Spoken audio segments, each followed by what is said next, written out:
There's Oliver. Hi, Oliver. Hi, Amy. Thank you guys for jumping on. I'm just making sure somebody can hear. Oh, there's Linda saying, I can hear you. Barbara can hear me. Okay, fantastic. Thank you. Welcome to your 2020 Internet Marketing Plan. I am excited to get started. We are right on time, so let's do this. Ready? So today, what we're going to cover is we're going to talk about your goals for next year. We're going to talk about how many leads you need to hit that target, and we're going to do a little bit of math. Sorry, work our way backwards through that. Just to make sure that you kind of have a clear goal, a clear vision of what's going to happen in the coming year. We're going to talk about optimizing your website a little bit, more around conversion, so that more people that come to your site fill out the form, pick up the phone, whatever that happens to be for you. We're going to talk about the big picture stuff that you can kind of tap into to really maximize what's going on. We're going to talk about the latest trends to help you focus. We're going to build a plan today to help you maximize those leads. So excited about that. I would like your full attention. Mute your cell phone if you can. Don't look at all the crazy cats on Facebook, right? If you're serious about 2020 being the year for you to really break out and really hit your goals, then I just want you to really pay attention today. So a couple things I want to give you at the end. We've put together our new digital marketing success checklist. So we've got that ready to roll, and I want to get that to you. And then I've got a bunch of top keywords that you should be targeting in the coming year. I'll give you access to that as well. So stick around, and I'd be happy to do that. A little bit about myself. My name's Will Hankey. I've got 23 years in the digital marketing space. I've been building websites for a long time. I speak on events, at events all across the country on topics related to SEO, Google Analytics, lead generation, all these things. I am obsessed with SEO. I love teaching. And I also like home automation. So, getting different things to come on at different times and that kind of stuff. I'm a father of 4, a peepaw to 2 right now.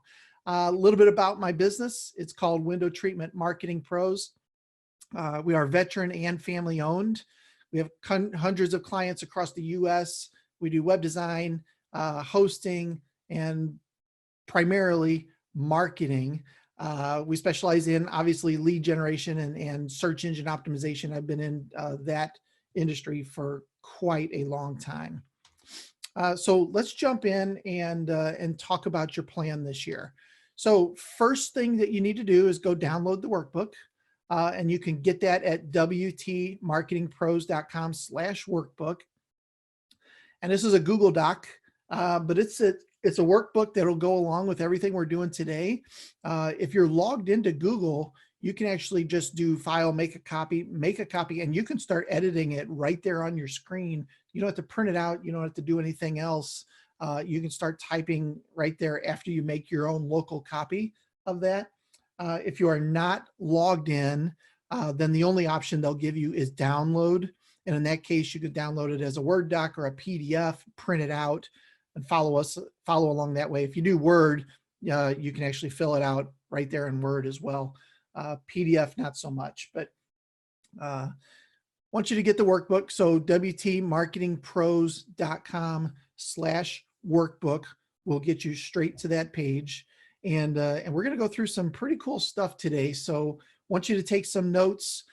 We've got a couple interactive things. I want to make sure that you guys are on board, that I'm not missing anything, that you guys are getting all the information that you need. So wow, lots of people jumping on. Okay, so here's my first question, and I want you guys to think about this, put it in the chat. What is the hardest part about marketing your business online? So over in the little chat area there, you should have a little box where you can click and just type in there. What do you think is the hardest thing, or what is the hardest thing for you when it comes to marketing your business online? Amy says, I hate it. Okay, fair enough. No time. Okay. Yeah, that's a tough one. Marie, targeting specific local, yeah. Ranking locally, which is a huge thing for window treatment awning companies, because you don't want to drive 200 miles, to make a couple $100. So you really want to rank locally, and you're up against obviously other competitors, things like that. But ranking, targeting local specifically, in that area, always a tough thing. So thank you. Anybody else have anything that's their hardest part of it that they want to share? I'll wait and see if anything comes in real quick. I like Amy's. I hate it. Okay, fair enough, right? Okay, good. All right. Thank you for those that left us an answer. I'm gonna have a couple more things I'd love for you guys to type in there real quick. So let's talk about goals real quick. A goal without a plan is just a wish. And I'm sure you've heard this many times over the years, but it's so important just to set these goals and clear goals, have a vision for the future, and really, have something in place to be able to move towards, and modify if you don't see you're going to hit that goal, modify a little bit, but it gives you a vision. So the way I look at it is like this: if you're in a sailboat and there's no wind and there's nothing going on, you're just kind of out there. If you don't have goals, if you don't have direction, if you don't have a clear vision of where you're headed, you're just kind of sitting there doing not a lot, right? But if you have clear goals, if you have a mission, an end point that you're trying to hit, then it's like having wind in your sails, right? It's like all of a sudden things start working and things start moving in the right direction for you. So it's huge. It's huge to have goals in place. I wanted to tell you about a Harvard study recently. There was they interviewed one of the graduating class that was coming out. 84% of them had no specific goals in mind. 13% had goals but didn't write them down. And then 3% had clear written goals and plans to accomplish them. Now, obviously, you probably know what's going to happen, right? 13% of the class that had goals but didn't write them down, they just had them kind of in their head. That 13% made twice as much as the 84% who didn't have anything written down or have any goals in mind at all. But even more staggering, the 3% who had the clear written goals down had made on average 10 times as much as the other 97% put together. So there's huge advantage in writing them down and having them in your place. So here's a couple things. Have them written down. Have to set some sort of a minimum, right? You can obviously set a maximum, but you probably wouldn't want to. But I also encourage you to have a 1 year and quarterly and monthly goals. So the 1 year, obviously, what are we going to do in 2020? Where are we going to be? What are we going to be talking about a year from now? What kind of things are we going to be looking back at?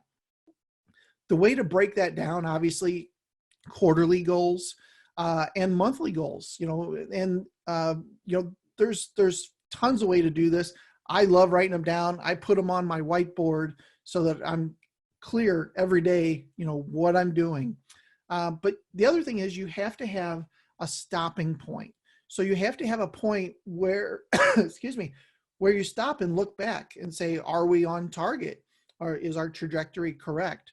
Are we hitting our quarters? Do we need to modify anything? Do we need to tweak goals, different things of that sort? So make sure that even though you set these goals, that you still have stopping points along the way where you can say, okay, we're on track. We're gaining momentum. We're gaining steam. Everything's looking good. Or, we're falling a little bit short. Let's adjust a little bit or let's get these other pieces in place to get us back on track so that we can hit our 1 year goal. So let's talk about goals for next year.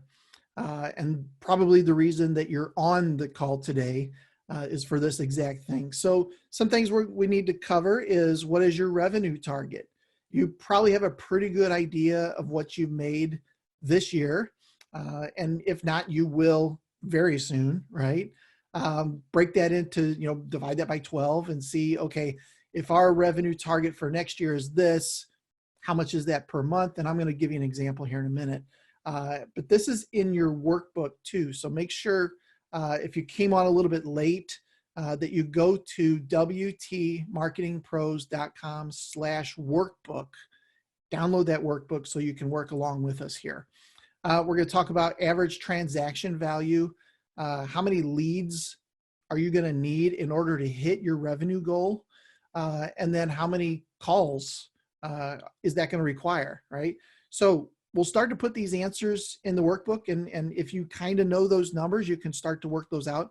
I'm going to give you an example here. So if your revenue target for next year is 1.5 million, divide that by 12, that gives you 125 per month that you need to hit as a goal. If your average transaction value is around $400, I would hope yours is probably higher than that. But just for this example, let's say it's 405. Every time that I complete a transaction with somebody, if I take all those and divide them out by how many transactions I did, that would give you an average transaction value. So in this case, $405. That means that I need to have 308 purchases per month to hit my 125 goal. So basically you just take the monthly target, divide that by the average transaction value, and that'll tell you how much you need to hit that goal. So kind of start working through that process in your head a little bit. There's some tips on the workbook about how to divide those numbers out. If you're not sure on your numbers for this year, makes it a little tough to know what you're wanting to do next year. But make sure that you keep this workbook and that you go back and visit this so that you have it in your head and then you have it written down. Here's our goals for the next year. So second part of this is how many leads are you going to need, right? So if you can figure out what your average conversion rate is from caller to appointment, or from the time they fill out your online form to the time they set an appointment, what is the conversion rate for that? So if you get 10 people to fill out your web form, how many of those people end up setting an appointment? Is it 8 out of 10? Are you at 80%? Is it 50% of the people do something? Same thing for somebody picking up the phone. How many of those people that pick up the phone and ask, for information about your business, commit to that next step? So then all you do is you just pick your purchase target, divide that by your conversion rate. So I'm going to give you an example again here. So let's say that every time somebody fills out a form or picks up the phone, you're able to close just over half of those. Now, some people are really good at closing and some people are really good at sales. Some websites are built for conversion, and we're going to talk about that, where this number can be a lot higher because you may have pre-sold a lot of these people. But let's just say it's just over half, 55%. So in our scenario, I know that I need 308 purchases to hit my goal of 125,000 per month. So if I'm only closing 55% of people, that means I need 560 people to contact me every month, whether that's phone, website, word of mouth, whatever it happens to be, other advertising that you're doing. I need 560 people. I need to talk to 560 people in order for me to close 308 purchases. So that's kind of how you would work those numbers. Hopefully that makes sense. I know you weren't expecting to do any math today, but it's important. It's really important to understand how, have a target, especially these monthlies, where here's what we need to do. Now, the other thing that's important that I need to say is 308 purchases per month. You don't have to hit that in month one, right? If you're currently at 150, then doubling it in January, probably not going to happen, right? But if you have that goal where you could say, okay, by June, we should be hitting, 300. And then you can kind of see how you can work the numbers a little differently where you ramp up. So don't set yourself up for being really disappointed in January. If you're doing 150 now and you're trying to get to 308, that doesn't work. Or if you're looking at the revenue number and saying, we want to get to 125,000 a month, but we're currently only at 60, then don't be disappointed in January when you don't hit it. Set a goal for January to be at 70, and a goal for February to be at 80 or 82 or whatever the number is, right? So, I just want to make sure that you're not disappointing yourself and then not hitting those goals. So jump in the chat if you want to share your numbers or just share how many leads you think you need for the next year. I'd be interested in hearing what you think, what your number is. So share that in the chat. Also, once you do the work in the workbook, fill that in just so you know how many leads you think you need in order to hit your goal, or basically divided by 12. So share that in the chat, put that on the workbook. And I know that there's there's a lot of people on now. So let's hear those numbers. Jump over to the chat and let me know what's your numbers. What's your lead numbers? You don't have to tell any revenue related numbers. Let's see what we got here. All right, Amy, 6 to 7, fantastic. Bobby's asking for the workbook link. It's wtmarketingpros.com/workbook.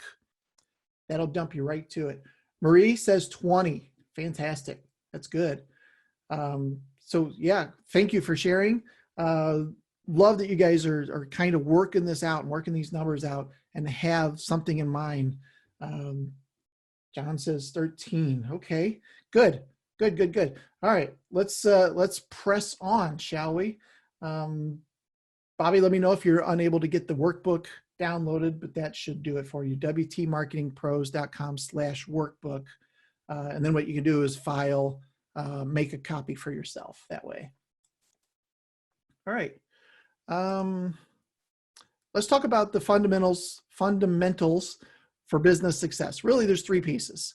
And I love these 3 pieces. There's the message, the market, and the media. And I'm going to break each one of these down. And each piece of this will help you build a foundation for the success that you need for these numbers that you're trying to hit. Oliver, goal is 7.5 million, need 480 leads per month, which is about 600 that he needs to talk to. Thank you. That's fantastic. Love that. All right, let's press on. Good job. All right.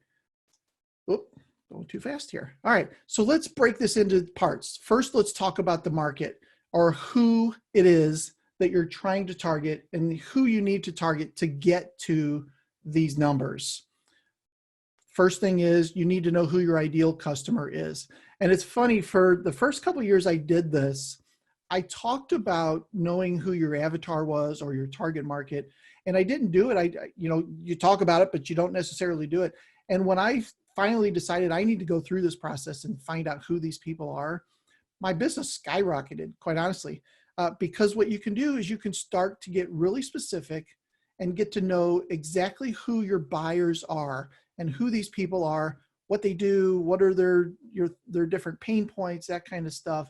And we'll talk about that in a minute. So in your worksheet, in your workbook, a little bit further down, there's some information, all kinds of information about different ways to segment out a customer avatar, also called a persona. And then there should be a build your avatar page similar to this. So these are the kind of things that you really need to sit down and really start thinking about it. And if you have a lot of customers, then you'll probably have a pretty good idea of how these customers are all similar and what they're trying to accomplish, that kind of stuff.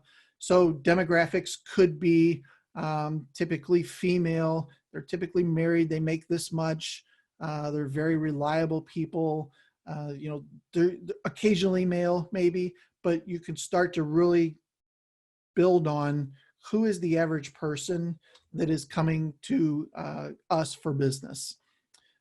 Pains and frustrations, this is a big one. My widget isn't working. My blinds won't close. There's too much sun coming in. There's lots of different reasons why they might want to call you. You know, maybe it's just the holidays and they need some new cornices or something like that, or they want some awnings to kind of block some of the sun outside. There are reasons that they're the things that they're struggling with that you can fix. And there's another one that's on here, worried about their kids' health, blinds with cords, those kind of things could be a reason for somebody to pick up the phone and call you as well.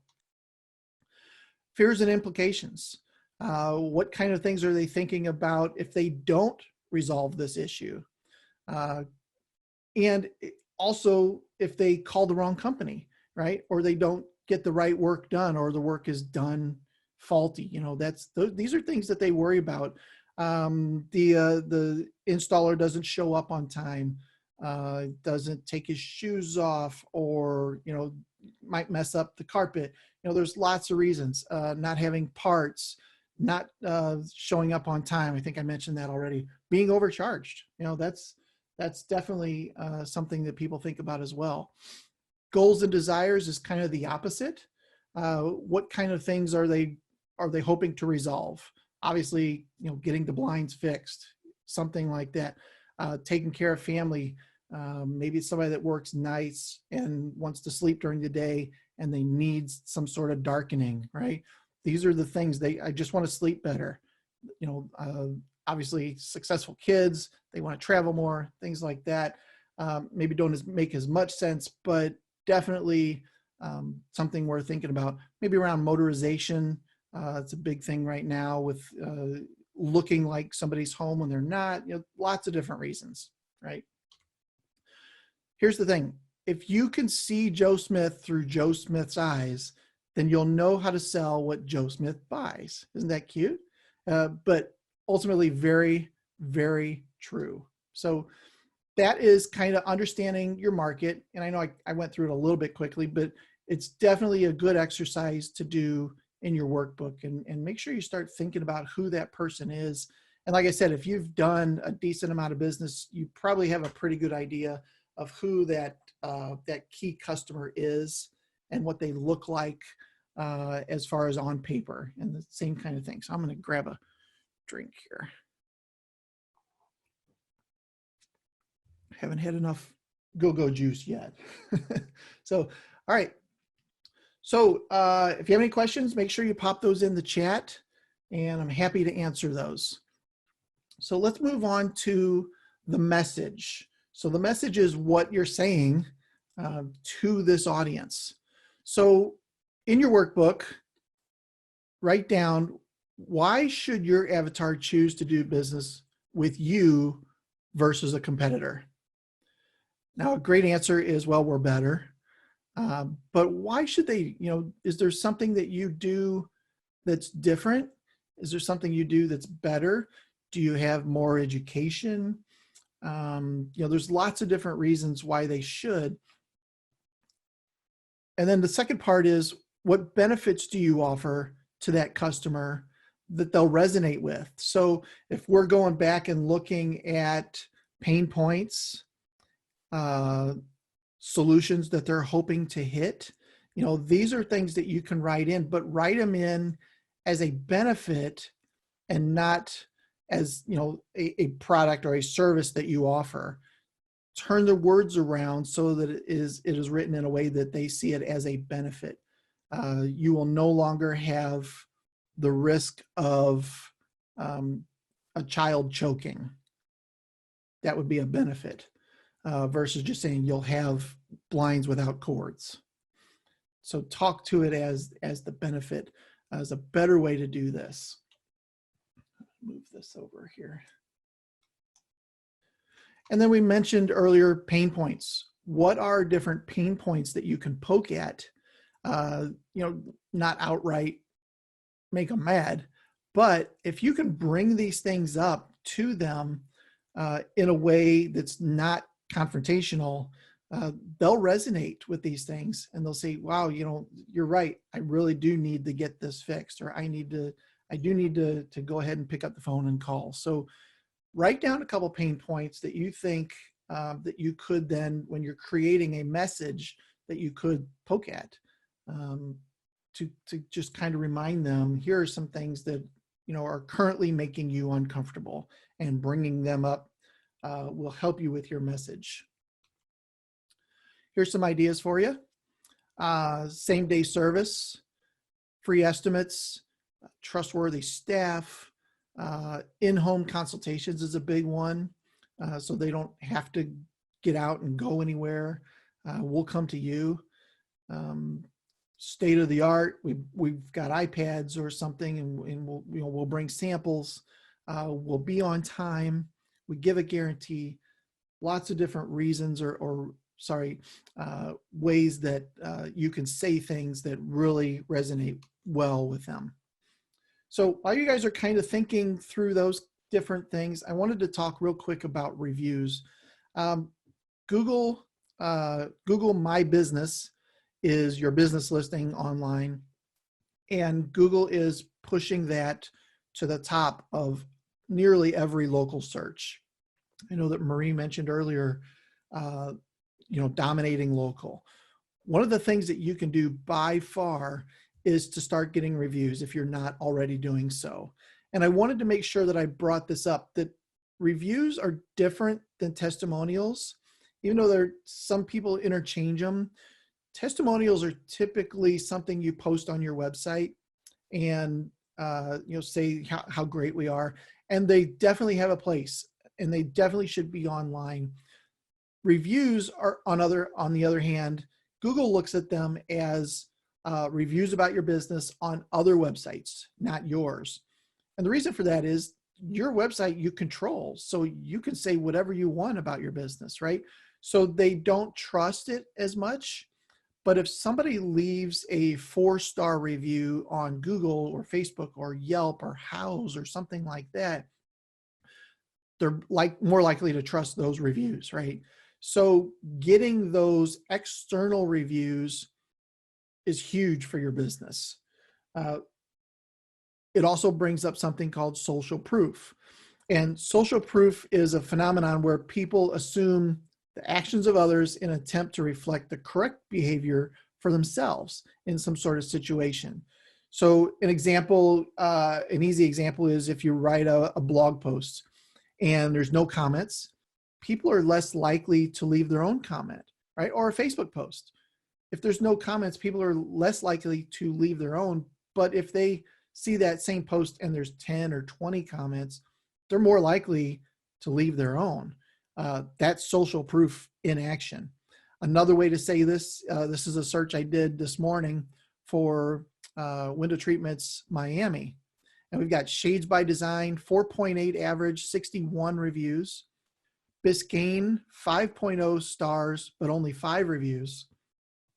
And then the Shade Store, 3.9 average, 14 reviews. Now, the obvious answer is Shades by Design, and that's probably why Google put them first. 4.8 average, over 60 plus reviews is fantastic.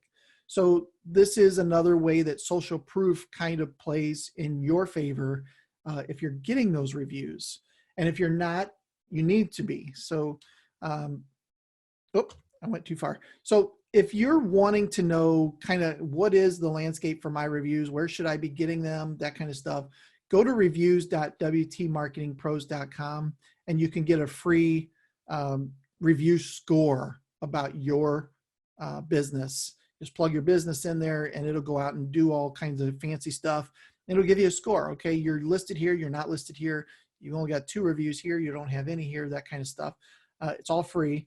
That's reviews.wtmarketingpros.com. But go get that score so that you can start working on building that. So, all right, that little tangent's out of the way. Let's bring it back together for the message a little bit. So let's make the case for your business. With the things that we've talked about, the different pain points, the benefits that you offer, kind of make the case for your business. So there's a little spot on there where you can write this down.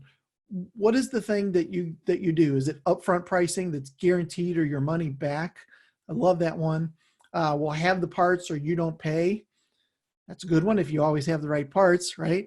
We'll leave your home cleaner than when we found it. The other thing to think about is there something that your competitors are consistently getting less reviews for? So in this case, the shade store, why are they averaging 3.9?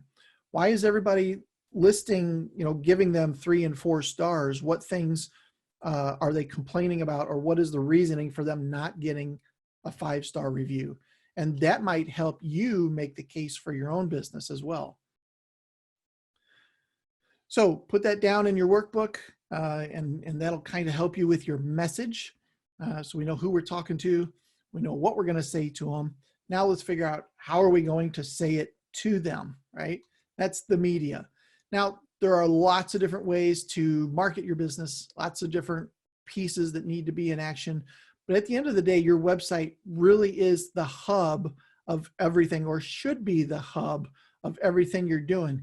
If you're posting to Facebook, you should be pushing people back to your site.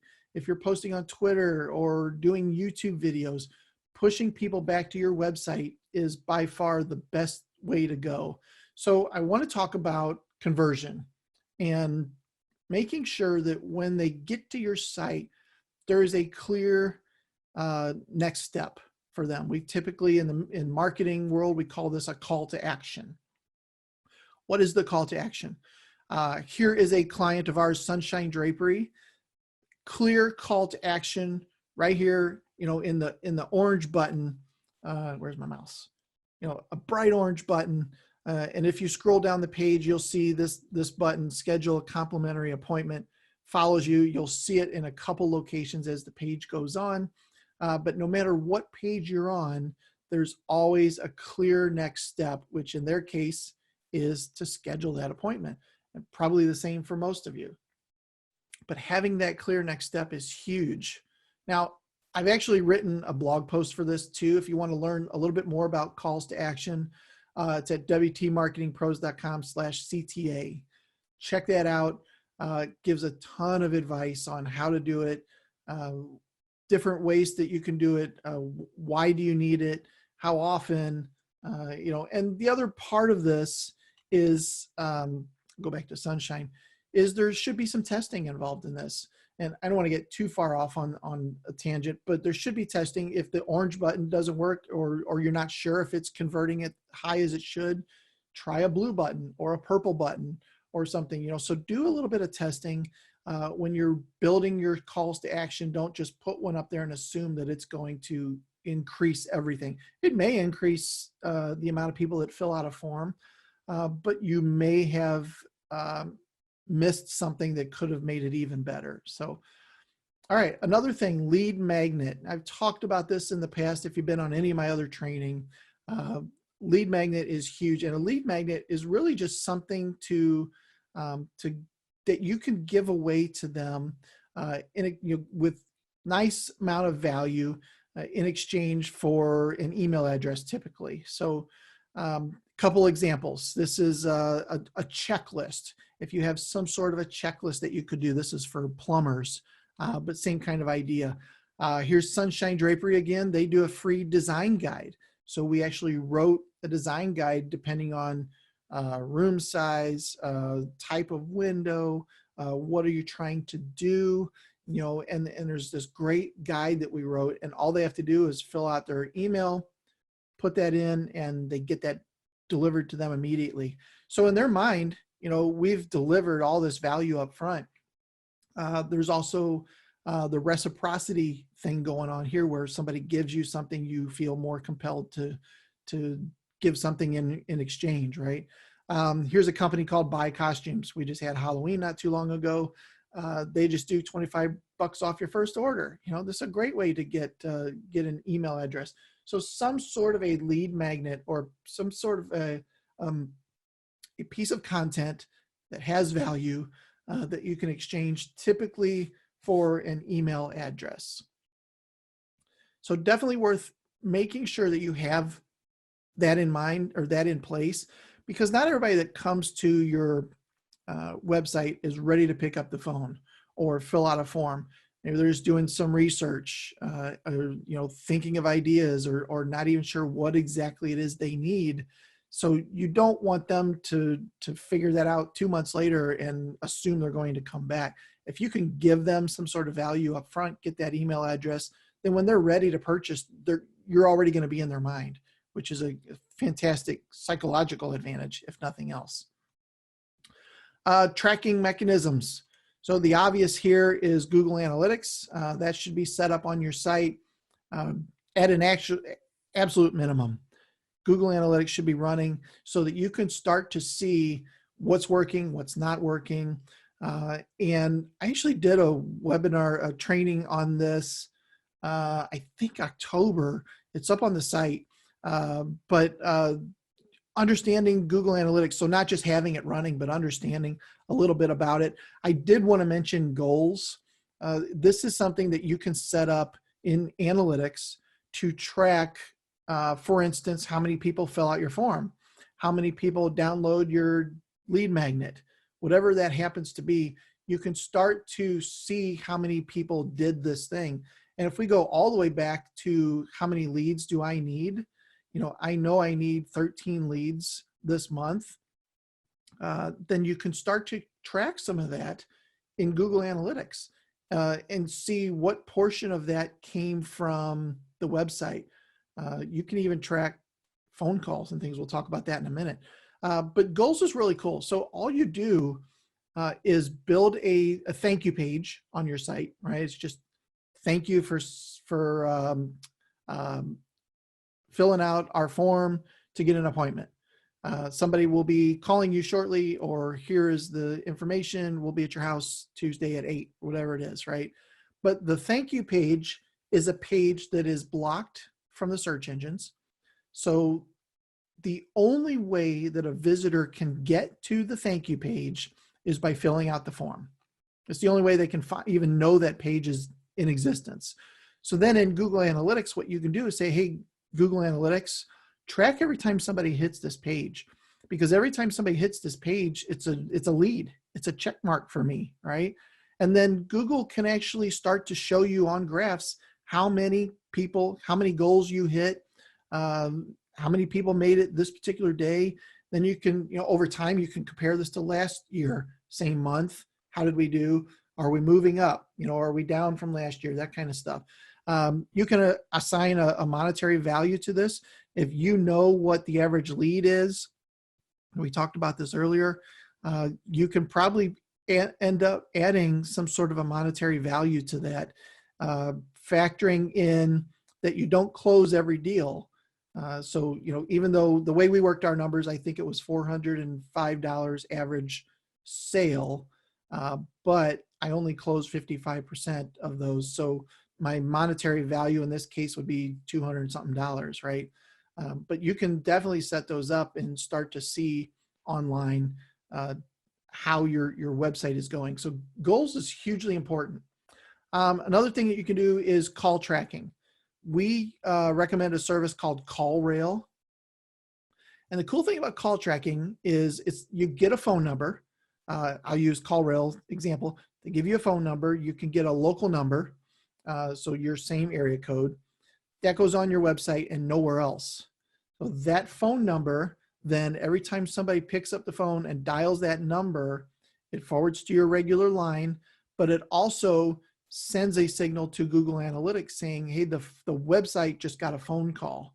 So you can actually start tracking your website phone numbers, leads via your phone, which is fantastic. We also do the same thing for the Google My Business profile. We put a specific phone number on there so we can see how is Google My Business generating calls, because that's something else that we need to optimize. And we'll talk about that in a couple minutes here. But CallRail is fantastic. If you are one of our clients, this is the service we use as part of what we do. But having all those numbers in place is great because you can go back and revisit and see how the website's doing from that standpoint. All right, next is scroll and click tracking. This is a really cool tool. We use Hotjar, and it gives us some really cool information about where people are clicking on your site, where people are not clicking on your site, how, the example I always use is, how's your navigation working? Is nobody clicking on, this third thing, the about us or something? Or are they clicking on the one way over here? Maybe we need to move it closer to where their eyeballs go first, that kind of stuff. When you list 5 or 6 products in some sort of a drop down, are they clicking on the fourth one? And, do we need to move that up? So some really cool things that you can get from Hotjar. You can get scroll tracking, which is this one on the left. How far down are people scrolling on a page before going to another page? Which links are they clicking on, and what percentage of them are clicking on this? Are they clicking on something that is not linked, but they think it is? That's another. If you see a bunch of clicks on something and you're like, why is everybody clicking there? Well, they're thinking that there's more information about this particular thing. Maybe they're clicking on the Hunter Douglas logo or something, thinking they could learn more about that. So there's a lot of really cool things you can learn from Hotjar as well. Let's see if I have any questions before I keep talking away here. I don't see. If you have any questions, pop them in there. Happy to answer those for you. So I've only mentioned a couple tools, but there's a lot of them out there, and it starts to get a little crazy really quick, or a lot of crazy really quick. One thing that we like is a tool called Cyphe, C-Y-F-E, at Cyphe.com. But what this tool does is it gives you one dashboard, but you can pull from multiple sources. So you can pull in your analytics visitors. You can pull in your how many people filled out the form, the goals. You can put that in one of these little panels, they call them. You can pull in your Facebook likes. If you're running ads on AdWords or Facebook or something like that, you can pull in that information. Lots of really cool information that you can pull. And then as a business owner, you can pull up one dashboard and get a really good idea of what's going on with your business. So Cyphe.com, I think it's free for one website. So assuming you have one website, don't quote me on it, but I think there's a free option. You get 4 or 5 panels for free. And of course, if you want more panels, they'll charge you, but it's very nominal. But great little tool. So the big problem here is that for most businesses, 50 to 60% of people that have come from your inbound efforts, your marketing efforts, leave unconverted. And that number could even be higher. If you're not getting a lot of traffic, it's going to be higher. Or if you're getting a lot of the wrong traffic, it could be a lot higher. But there's a lot of people coming to your site that are not converted. When it comes to web forms, average is around 90% of people are not filling out the forms. Okay, Jamie, do these websites, CallRail, Hotjar, Cyphe, do they have tutorials on how to use them? I would say so. Are they intuitive for tech challenged people? I don't know the answer to that because I'm not that way, so I don't know. Some of them probably have YouTube channels, would be my guess, is they have some fantastic videos out there on how-tos. Most of them have really good support systems as well that you can call.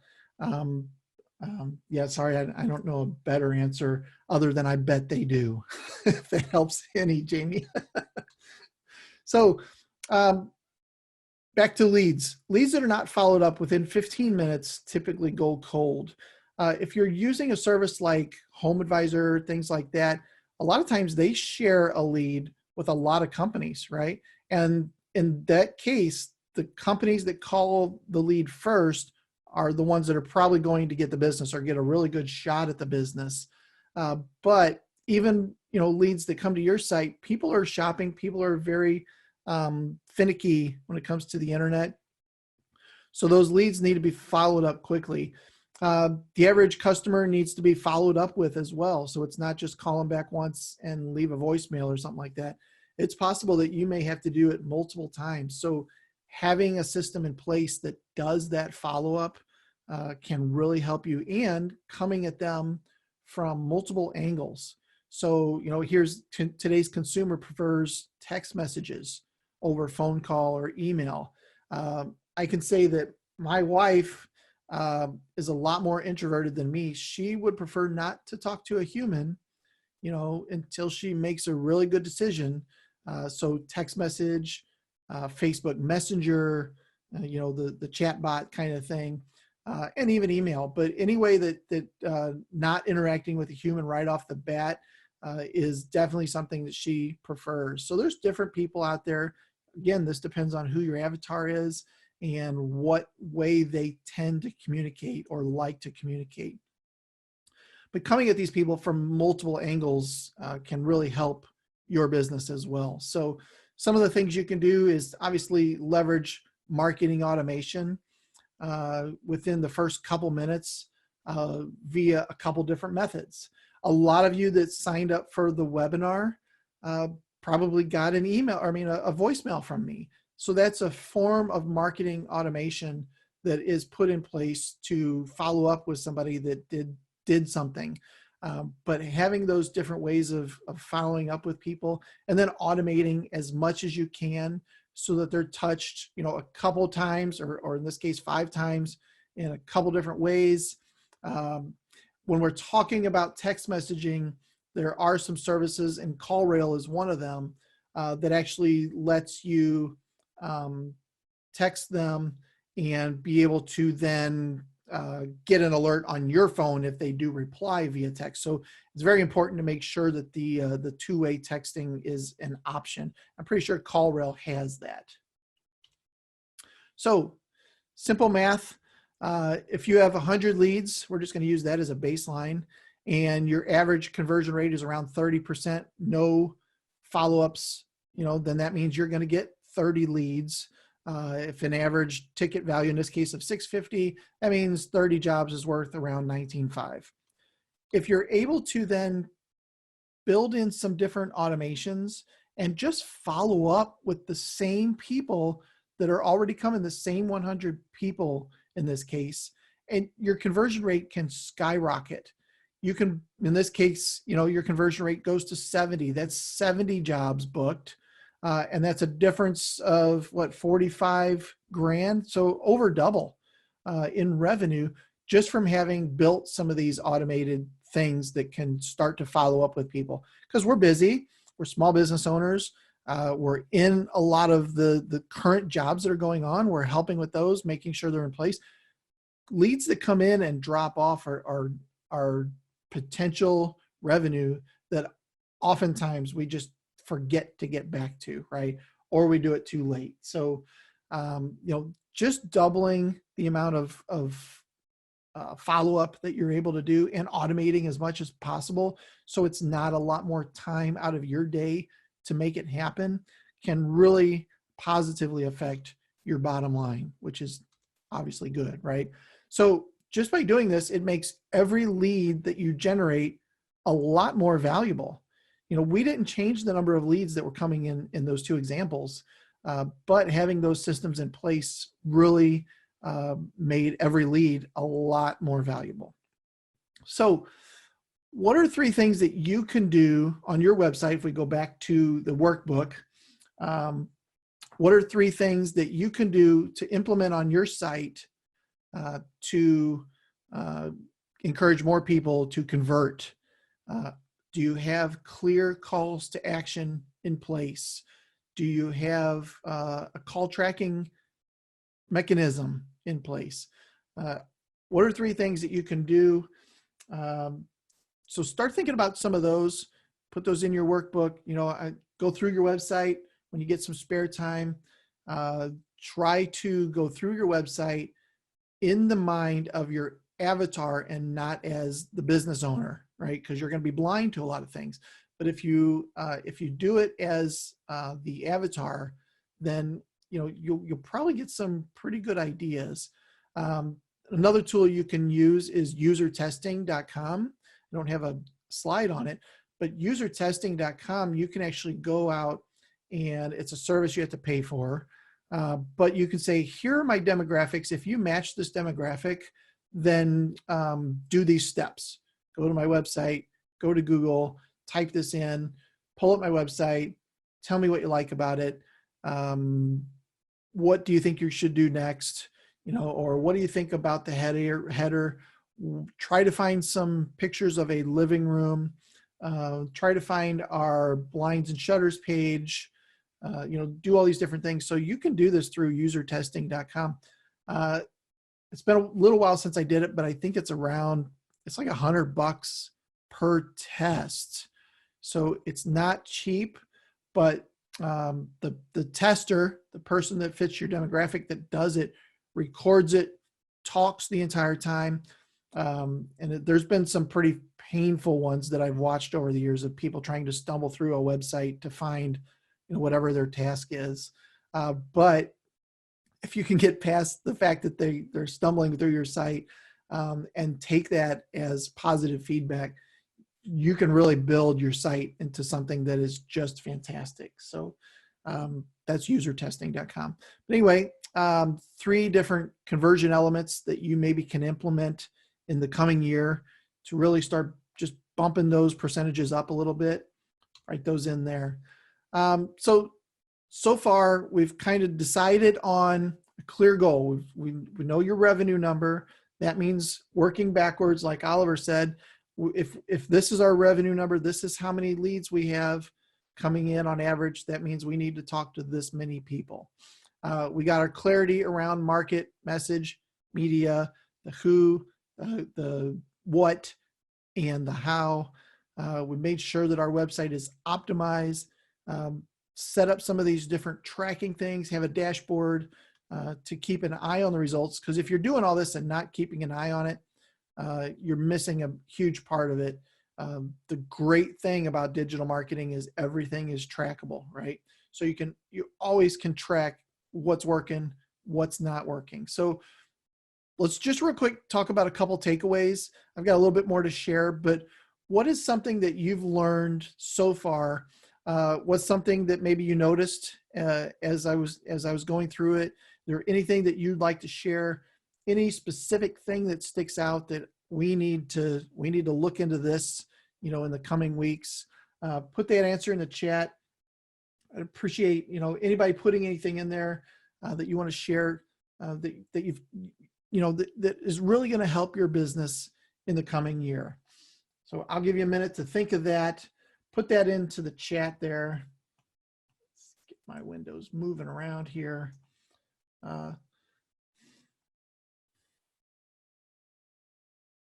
going to wait. Let's put some stuff in there. Tell me what you've learned. What kind of things you're going to do. I'd really be interested in knowing the calls to action. Is there something in the calls to action that you really need to address in the coming year? That would be very, very good to know. And are you doing that? Are you doing the call tracking, that kind of stuff? Barbara, I've learned that I have a lot of research to do. Okay, good. Well, hopefully this is helping you, dissect those pieces, putting them in the right order. We do have a lot of training on our website, as you know, that hopefully can help you with some of that research. We also have a private Facebook group where you can ask questions, things of that sort. Marie, same thing. I have a lot of work to do. I use this downtime between the holidays to dive a little deeper. Fantastic. Love that. This is a good time of year to be thinking about all this, right? You don't want to be thinking about this in January when you're already ramping up for the year. This is the time of year to be thinking about this stuff. And like I said, you eat an elephant one bite at a time. So incremental increases and fixes is just going to move you in a positive direction. So good. Thank you for sharing those.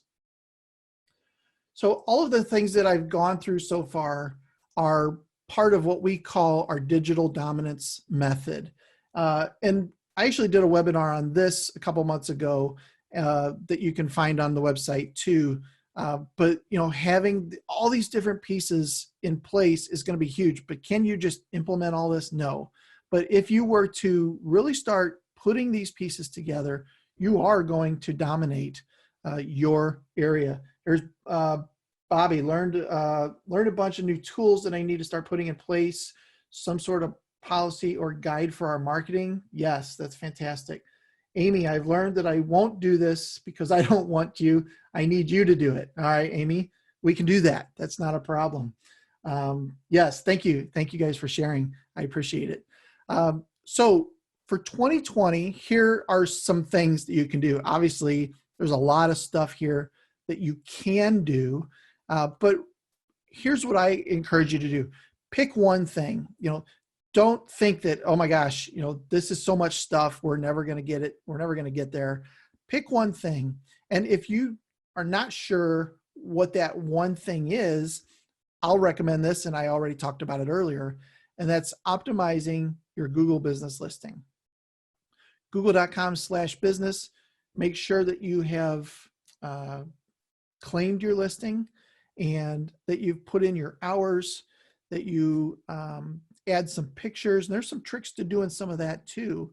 But having this claimed and in there and starting to get those reviews, are really going to help drive phone calls, traffic to your website, people getting directions if you have a physical location, all of those kind of things.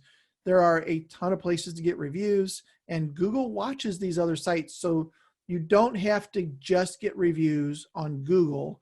You can get them on other platforms that are trusted by Google. And that will help in the score that you see here when you run your little score test.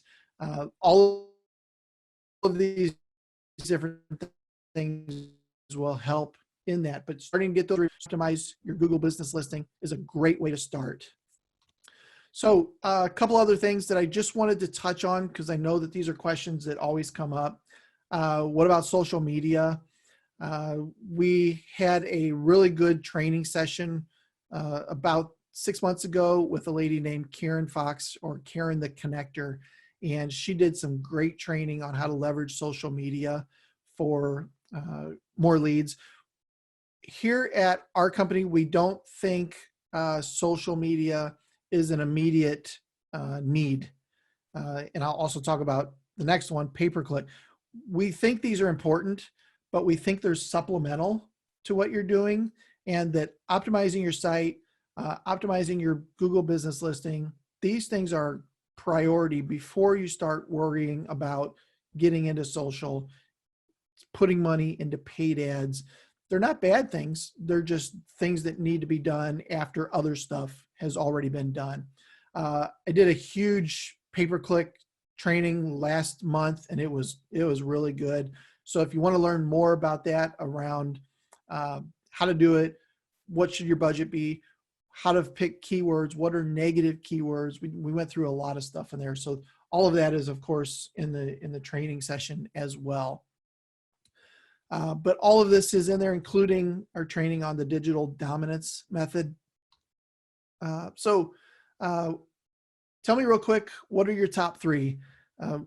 If you just pick three things and start working on those, what are those three things, or what is the one thing that you just want to start working on next? And at least, let's get this in place and take one of the bites out of that elephant, right? And just start to move a little bit forward.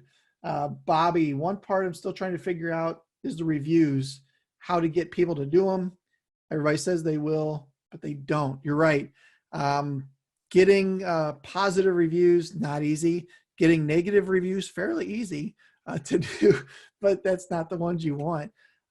There are some mechanisms in place, reaching out to them through email, maybe even a piece of mail that goes in snail mail, dropping that to them.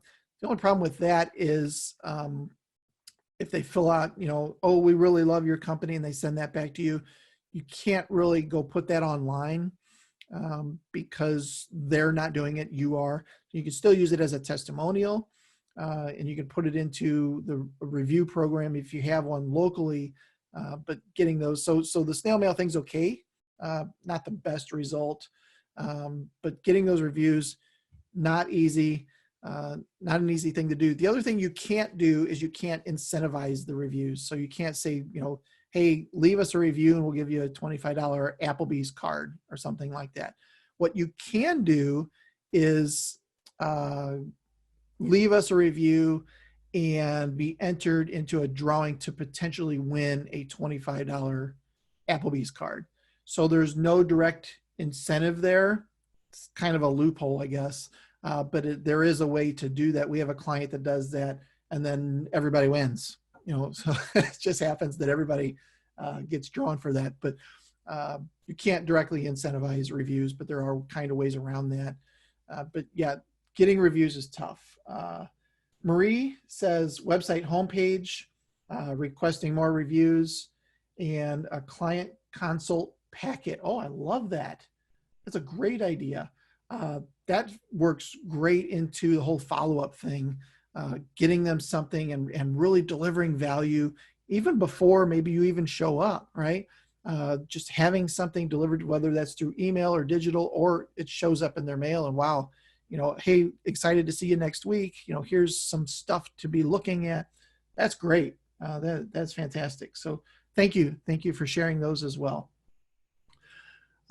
If you need some one-on-one help, I know Amy does. She said she did. So if you need some one-on-one help, I'd love to chat with you. Just a quick call.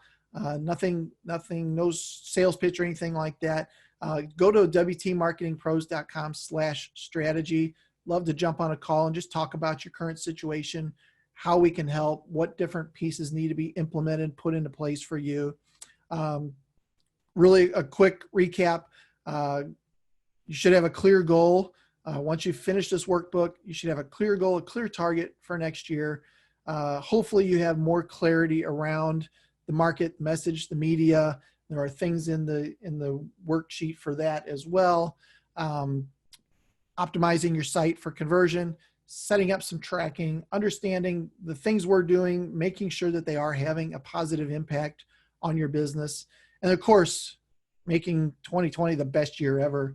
All we're going to hear next year is all of these vision references about 2020 and you'll have a clear vision for next year. So I'm sure that's coming out.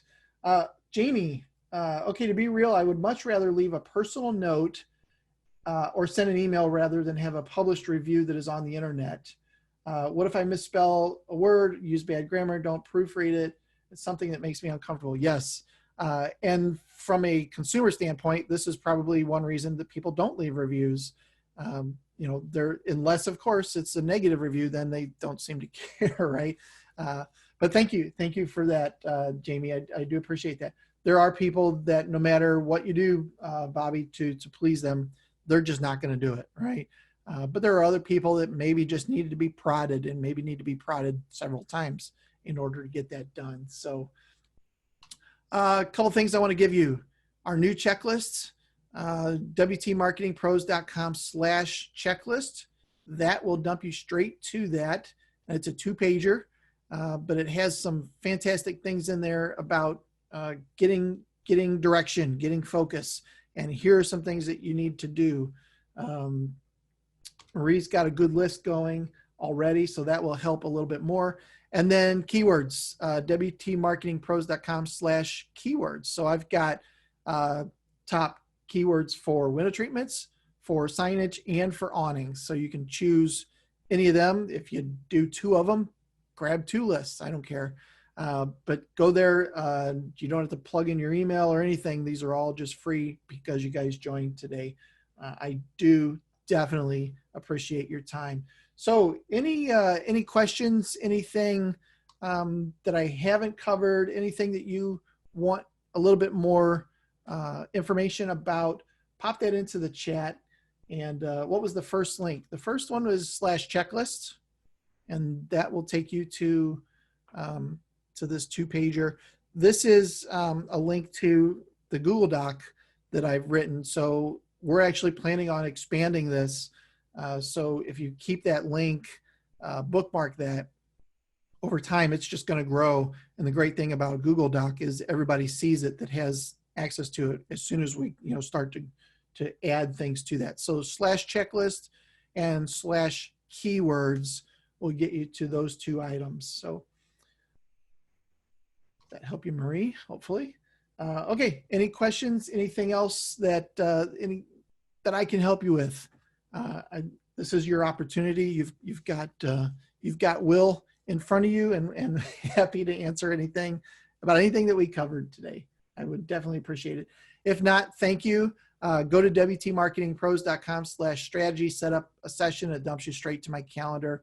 15 minutes, no pressure. Would love to chat with you. Amy says, Merry Christmas. Thank you, Amy. Hope you are warm down there in Arizona. We are not warm here in St. Louis. Got good 6 inches of snow on the ground right now. Not terribly excited about that. 37 degrees this AM. Well, I think that's our high for today, 36. So, which is good. Snow will melt. It will start to go away. All right. Well, thank you, everyone. Definitely appreciate your time. We had a fantastic crowd. Appreciate you. If you need anything, wtmarketingpros/strategy. Thank you. Take care. See ya.